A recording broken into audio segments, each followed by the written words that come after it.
When we think of arts, we usually picture something hanging on a wall in a quiet museum, right? Something you look at, but definitely don't touch.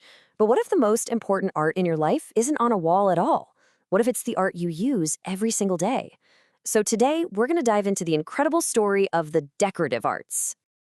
I mean it. Just look around you right now. You're probably sitting on a chair. Maybe there's a lamp nearby, or you're holding a coffee mug.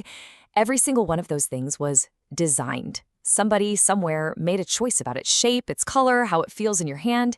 Yeah, they're useful, but they also have a look, a feel, an aesthetic. So where's that line between just a thing and a work of art? And that's where we get this idea of the decorative arts. It's all about that perfect marriage of beauty and function. And we're talking about a huge range of things here. Everything from furniture and ceramics to jewelry and textiles. It's the art that furnishes our lives, literally. But for a long, long time, there's been this tension, this kind of artistic class system. This is what we're calling the Great Art Divide, the split between what people traditionally call fine art and this art of functional beauty. And that separation has really shaped how we think about creativity. So here's how that traditional hierarchy usually breaks down. On one side, you've got the fine arts. Think painting and sculpture. Their whole purpose is to be looked at, to make you think, to stimulate your intellect. But on the other side, you have the decorative arts, which have this dual mission. They have to be useful and they have to be beautiful. Their goal is to elevate our everyday environment. Which really makes you wonder, right? Why did this hierarchy even happen? When did we as a culture decide that a painting on a canvas was somehow higher art than a massive, incredibly detailed tapestry that could have taken a whole team of master craftspeople years to weave? Well, to answer that, we have to dig into the history of status, because this whole idea of a rigid pecking order for art is mostly a Western thing, and it's actually not as old as you might think. For most of human history, and in so many cultures around the world, this divide just didn't exist, period. In the Islamic world, for example, the most revered art was often decorative. Think of that stunning geometric tile work. In medieval Europe, the rock stars of the art world weren't painters. They were the goldsmiths and ivory carvers making these incredibly precious objects. Everything really started to shift during the Renaissance. Thinkers at the time started promoting this idea of the individual genius, the lone artist with a singular vision, like a Michelangelo. So the focus moved away from expensive materials and incredible skill and onto the artist's imagination.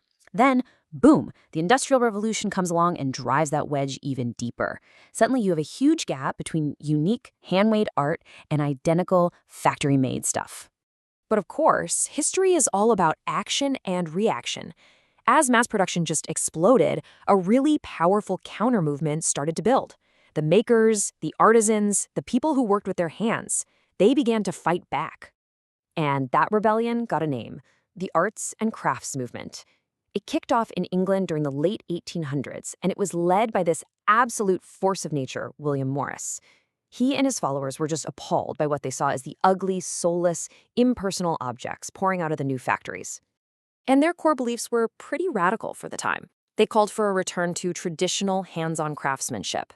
They argued that there was absolutely no meaningful difference between a so-called fine artist and a decorative artist, that a craftsman is an artist. And maybe most importantly, they truly believed that surrounding ourselves with beautiful, well-made things could actually make society better. And this wasn't just some artsy, philosophical debate. The arts and crafts movement had real-world power. It was so influential that it actually led to changes in the law. For the first time ever, the UK's Copyright Act of 1911 gave works of artistic craftsmanship the exact same legal protections as painting and sculpture. That was a huge win. Okay, so how does all this history affect us now? Well, the legacy of that rebellion, the entire story of decorative arts, is all around us. It's in the very objects we hold in our hands every single day. The whole spirit of decorative art just keeps evolving. First up, its principles are now at the heart of industrial design, shaping everything from your phone to your kitchen appliances. Then you've got the modern studio craft movement, where people are hungry for unique handmade pieces from individual makers. We even see it in customization culture, like IKEA hacking, where we take mass-produced stuff and make it our own. And now, digital tools like 3D printers are giving today's artisans a whole new toolbox to create with. But at the end of the day, I think the greatest legacy of the decorative arts is this: They democratize beauty. They take art out of the stuffy, exclusive gallery and put it right into our homes, on our tables, and into our daily lives. They make things just a little more beautiful for everyone. And I'll leave you with this quote to think about. While a great painting can tell you what people in the past thought, it's the decorative arts, the cups, the chairs, the clothes, that really tell you how they lived. So take another look around. What stories are the objects in your life telling?